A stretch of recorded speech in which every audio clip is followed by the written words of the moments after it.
Abe ko, eto na naman ang abe nyo, abe ko. Dahil nga dry na yung bulbul natin sa Iki, abe ko, nagpasya akong pumunta dito sa Jorel Salon, abe ko, dito lang yan sa amin, abe ko.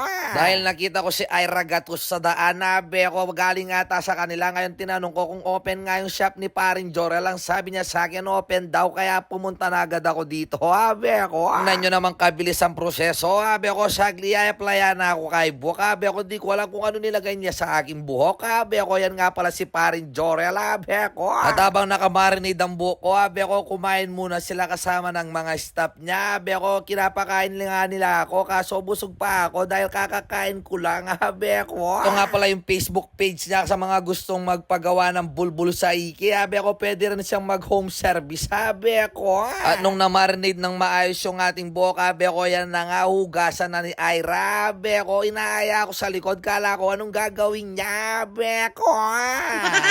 Babanlawin niya pala yung ating buhok, abe ko. Tapos tinatanong ko nung nakaraan na araw, nakita ko siya dun sa may gasolinahan nating gabi, abe ko. Hindi ko alam kung anong ginagawa niya doon, abe ko. Naghihintay yata siya ng uto, abe ko. Pagkatapos niyang nabanlawan, abe ko, yan na nga, i-blow job na niya. Ay, blow dry na pala yung buhok natin, abe ko. At habang binoblow dry nga pala ni Ira, abe ko, yan sinusuklayan ako ni pare kong Jorel, abe ko, yan nga pala yung gumagawa ng buhok at nagre-reban at naggugupit, abe ko. At pagkatapos na blow dry ni Ira, abe ko, yan na nga, may in-apply na naman sa buhok ko si paring Jorel. Di ko alam kung ano yung kaso, hindi ko na nabidyohan, abe ko. Kahit manipis lang yung buhok natin, abe ko, tingnan nyo naman yung babagwang kampapasi, abe ko, pinagtulungan tayo para agad daw matapos yung buhok natin, abe ko. Dahil yata napapansin nila, inaantok na tayo dahil wala pa tayong tulog, abe ko. Tingnan nyo naman kalakas yung mga plancha niya, abe ko. Balang babaw mo, maling, abe ko.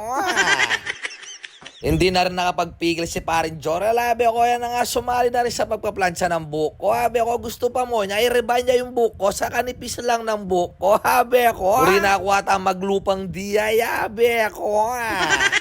Kaya sabi ko sa kanya, ikaw na lang ang bahala kung anong gusto mong gawin sa buhok ko. Basta hindi lang ako magmukhang diyay, sabi ko sa kanya, abe ko. At nung napatuyo na nga yung buhok ko, abe ko, yan na nga, gugupitan na ako ni paring Jorel, abe ko, dahil pinapakuyad kong bagya, abe ko. Tingnan nyo naman yung itsura natin, abe ko, antok na tayo, tapos hagad pa yung mukha natin, abe ko. Tingnan nyo naman yung flyover, tumataas na, abe ko. Ang hirap palang mag-voiceover kapag may laso ka sa dila, abe ko. Tapos dito sa salon na to, abe ko, hindi ka pa maiinip. Tingnan nyo naman, makikita nyo pa si Cesar Montano dito, abe ko. Ayan nga pala yung nabawas sa aking buhok, abe ko, mahaba-haba na rin pala, abe ko. Tingnan nyo naman yung kinalabasan niya, abe ko, kumikinang, abe ko. Virgin na virgin ngayon yung buhok natin, abe ko. Napaka-healthy niya ngayon, nawala yung mga dry and dead sa hair niya, abe ko. Kaya sa mga gustong magpagawa ng buhok dyan, abe ko, mag-message lang kayo dito. Ayan, Jorel Liwag, abe ko, located at Bicol, Mabalacat, abe ko. Yan, naibapsoy, tingnan nyo naman, nanibago ako, abe ko, dahil kumuyad yung buhok natin, abe ko. Tapos nakita ko pa si Bap Go, ayun no, tingnan nyo naman, tulog mahirap, gising mayaman, abe ko. Sarap buhay. Nung nakauwi na nga pala tayo sa bahay, abe ko, tingnan nyo si abe nyo, busy siya, habang ako, busy ako nagsasalamin, nagbibidyo, abe ko. Ang napansin ko, kung may kulay lang yung buhok ko, abe ko, mukha rin akong Leon, abe ko. Kaya ingat kayo palagi. Maraming salamat sa mga sumusuporta kay Bapsoy, abe ko. God bless. Thank you. Bye.